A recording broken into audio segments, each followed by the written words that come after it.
Doctor बीना चतुर्वेदी की आवाज़ में उनके कहानी संग्रह प्रतीक्षा से सुनिए कहानी सपनों का संसार। इस कहानी की नायिका खुशी को शादी के बाद अनेक कष्ट झेलने पड़े थे। उसने अपने बेटे को अनेक मुसीबतों का सामना करते हुए पढ़ाया लिखाया था। उसे कभी भी स्वयं से दूर नहीं किया था। जब वह इंजीनियरिंग की पढ़ाई करने के लिए उससे दूर जा रहा था, तब खुशी के आंसू थमने का नाम नहीं ले रहे थे।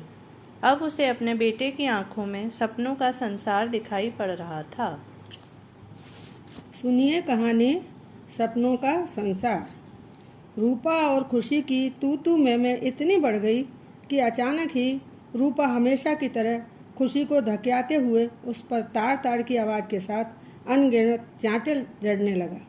इसी दौरान उसका बेटा छोटू आ गया और उसने रूपा के हाथों को पूरी शक्ति के साथ पकड़ लिया और बोला, अब नहीं, बस बहुत हो चुका। आज के बाद आपने यदि माँ को हाथ भी लगाया तो मुझसे बुरा कोई नहीं होगा। अब आप अपनी आदतों को सुधार लें। मेरे इतना कहने के बाद भी यदि आपने माँ के साथ गलत किया तो जेल में चक्की पीसने के लिए तैयार रहना। छोटू की इस हरकत को देखकर खुशी स्तब्ध रह गई। उसकी जुबान मानो तालू से चिपक गई हो। वह वहाँ से हटकर कमरे के एक कोने में जाकर जोर जोर से रोने लगी। खुशी के लिए यह कोई नई बात नहीं थी। जिस दिन से उसने ससुराल में कदम रखा था, यही तो उसके साथ हो रहा था। वह चुप रहकर सब सहन कर रही थी। थोड़ी देर में छोटू अपनी माँ को ढूंढता हुआ कमरे में आया। अपनी माँ को समझाते हुए कहने लगा, आप इस तरह की ज़िंदगी कैसे जी रही हैं? विरोध क्यों नहीं करती? जिंदगी भर बस इसी तरह पिटती रहेंगे क्या? खुशी कहने लगी, बेटा तूने आज ठीक नहीं किया। वो तेरा बाप है। बाप के साथ इस तरह का व्यवहार करना शोभा नहीं देता। वहीं दूसरी ओर अपने बाप की हैवानियत देखकर छोटू आज विद्रोही हो गया था। आखिर कब तक यह सब चुप रहकर वह देखता रहता? अब वह बड़ा हो गया था, उससे नहीं देखा जाता था। खुशी सोचने लगी कि पिछले महीने जब रूपा बीमार पड़ा था तब छोटू ने अपने बाप की जी जान से सेवा की थी, मगर आज माँ के प्रेम के कारण उसने अपने बाप से झगड़ा किया। इस तरह से सोच सोचकर खुशी बहुत परेशान हो रही थी। तपती दोपहरी भयंकर गर्मी के कारण वह दरवाजे पर सड़क के किनारे लगे नीम के पेड़ के नीचे आकर बैठ गई। यहाँ आकर उसका मन थोड़ा शांत हुआ और उसे गर्मी से भी राहत मिली। काफ़ी समय तक वह बैठी रही। घर के अंदर जाने का उसका मन नहीं हो रहा था। वह सोच रही थी, पता नहीं क्या सोचकर मेरे माता पिता ने मेरा नाम खुशी रखा होगा। मेरे जीवन में खुशी तो रंच मात्र भी नहीं है। पुरानी बातों को याद करके वह ख्यालों में खो गई।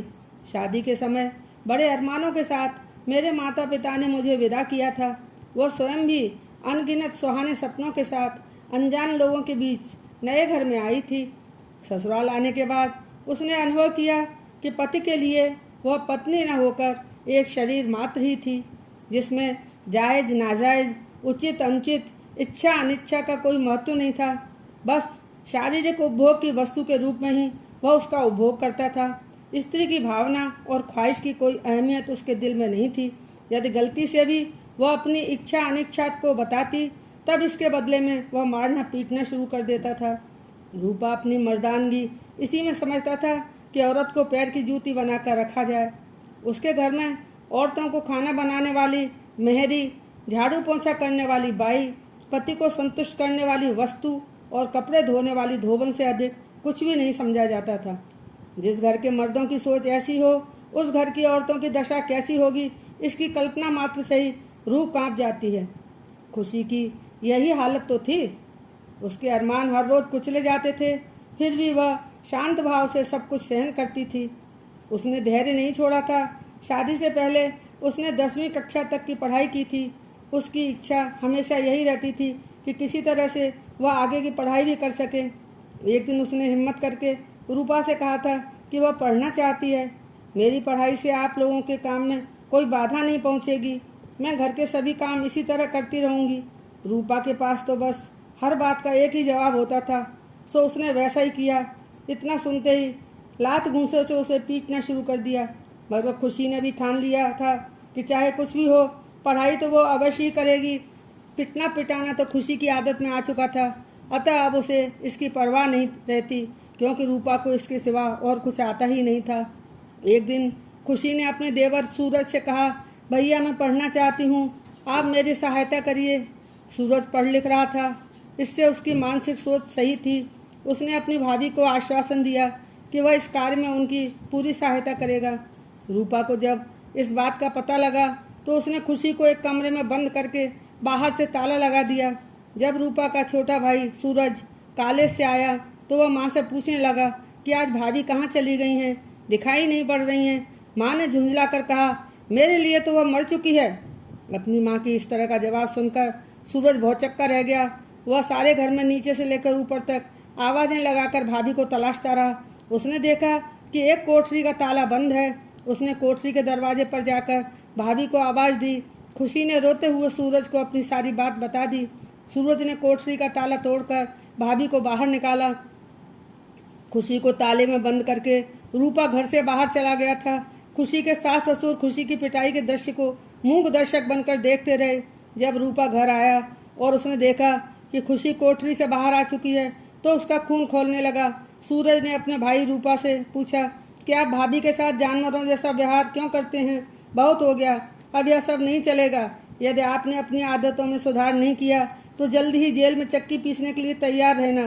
सूरज के द्वारा खुशी का बचाव होने से खुशी ने राहत की सांस ली। रूपा ने खुशी से बातचीत करना बंद कर दिया। खुशी ने सूरज से कहा, भैया आप मेरे पिताजी को एक फ़ोन करके कह दीजिए कि मैं उनसे मिलना चाहती हूँ। मुझे उनकी बहुत याद आती है।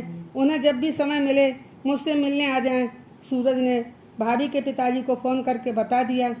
2 दिन बाद ही खुशी के पिताजी बहुत सारे सामान के साथ अपनी बेटी खुशी से मिलने आ गए। शादी के बाद वह पहली बार ही अपनी बेटी के ससुराल आए थे। उन्होंने घर के दरवाजे पर आकर दस्तक दी। दरवाजा खुशी की सास ने खोला। समधी को आया देखकर वह बौखला गई। उनके स्वागत के बजाय वहीं पर खड़े खड़े उन्हें खरी खोटी सुनाने लगी। खुशी के पिताजी सभी बातों से अनजान थे। उन्होंने सोचा शायद खुशी से कुछ गलती हो गई होगी।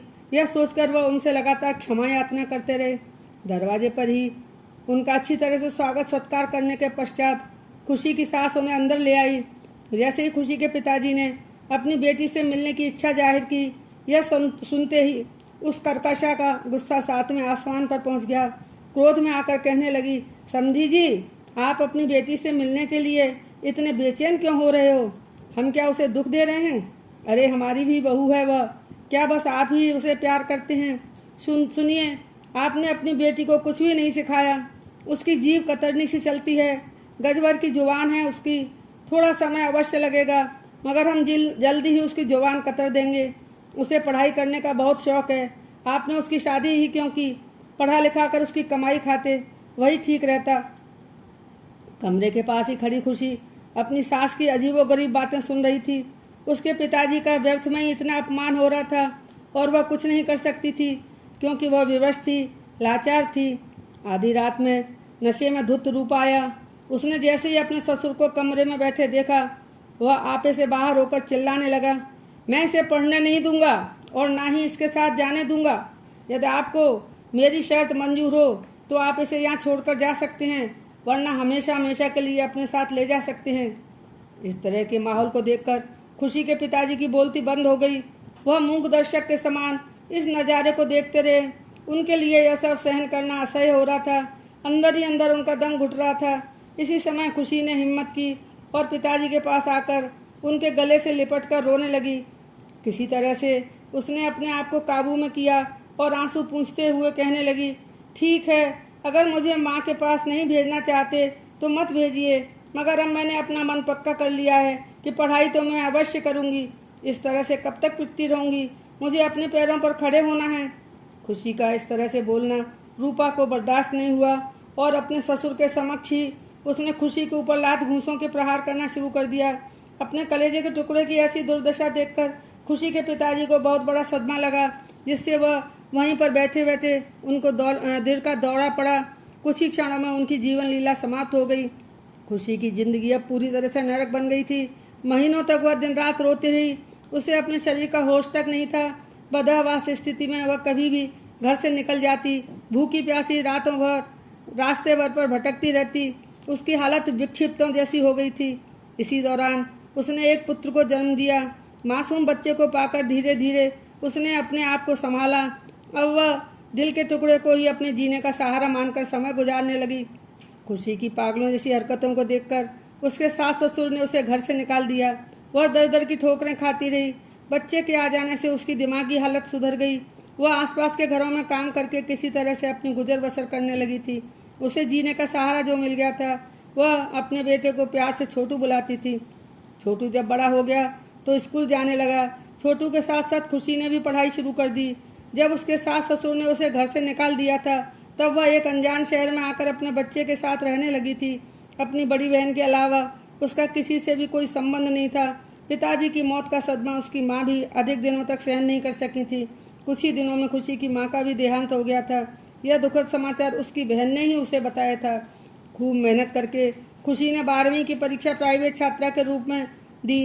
प्रथम श्रेणी में उत्तीर्ण होने पर एक स्कूल में उसे नौकरी मिल गई। अब खुशी अपने बेटे के साथ अपनी जिंदगी शांतिपूर्वक व्यतीत कर रही थी। रूपा को एक दिन कहीं से खुशी के बारे में पता लग गया और वह तलाश करता हुआ उसके पास पहुंच गया। निकम्मा था, करता धरता तो था नहीं कुछ। अपने मतलब के लिए उसने खुशी से क्षमा याचना की और अपनी पत्नी और बेटे के साथ मौज से रहने लगा। खुशी ने सोचा, चलो कोई बात नहीं, यदि शांतिपूर्वक यह रहता है तो ठीक है। छोटू को अपने पिता की कमी अब महसूस नहीं होगी। रूपा कुछ समय तक बड़े प्रेम से सही ढंग से रहता रहा, मगर उसकी पुरानी हरकतें पुनः जोर मारने लगीं। काम धाम तो कुछ करता नहीं था, मगर रौब जमाने की आदत उसकी वैसी ही शुरू हो गई। खुशी अभी भी यही सोचकर सहन कर रही थी कि चलो कोई बात नहीं, अब उसे अपने पति की ही प्रताड़ना बस झेलनी पड़ती है। पहले तो सास ससुर भी इसमें सम्मिलित रहते थे, शायद मेरी जिंदगी में यही लिखा है। अचानक दरवाजे पर दस्तक की आवाज़ सुनकर खुशी की तंद्रा टूटी। दरवाज़ा खोला, सामने उसकी बड़ी बहन खड़ी थी। दोनों बहनें एक दूसरे के गले लगकर अपने दिल का बोझ हल्का करने लगीं। खुशी कहने लगी, दीदी मैं अपने बेटे को खूब पढ़ाना चाहती हूँ, उसे इंजीनियर बनाना चाहती हूँ, मगर मेरी इतनी हैसियत नहीं कि मैं इसकी पढ़ाई का भार उठा सकूँ। दीदी कहने लगी, तू चिंता मत कर, जैसा चाहती है वैसा ही होगा। बच्चों की पढ़ाई के लिए बैंक एजुकेशन लोन देती है। छोटू से कहते हैं वह अपने सभी कागजातों के साथ बैंक में अर्जी लगा देगा। छोटू अपनी पढ़ाई आराम से कर सकेगा। लगभग 20 साल में पहली बार वह दिन आया जब छोटू अपनी माँ से अलग हो रहा था। यह सोचकर खुशी का मन बहुत उदास था। छोटू भी इस बात को जानता था कि माँ से दूर जाने पर उसे बहुत तकलीफ होगी, मगर हमारी मजबूरी है, माँ का सपना पूरा करना है। पढ़ाई करने के लिए छोटू जा रहा था। खुशी के आंसू थमने का नाम नहीं ले रहे थे। ये गम में निकले वाले आंसू नहीं थे, बल्कि खुशी के आंसू थे। ये उसकी जिद के आंसू थे, उसकी जीत के आंसू थे। आज खुशी को अपनी जीत पर बहुत गुमान हो रहा था। सारी जिंदगी लड़ते झगड़ते रोते पिटते निकली। आज उसका बेटा छोटू उसके सपनों को पूरा करने जा रहा था। उसे छोटू की आंखों में अपने सपनों का संसार दिखाई दे रहा था।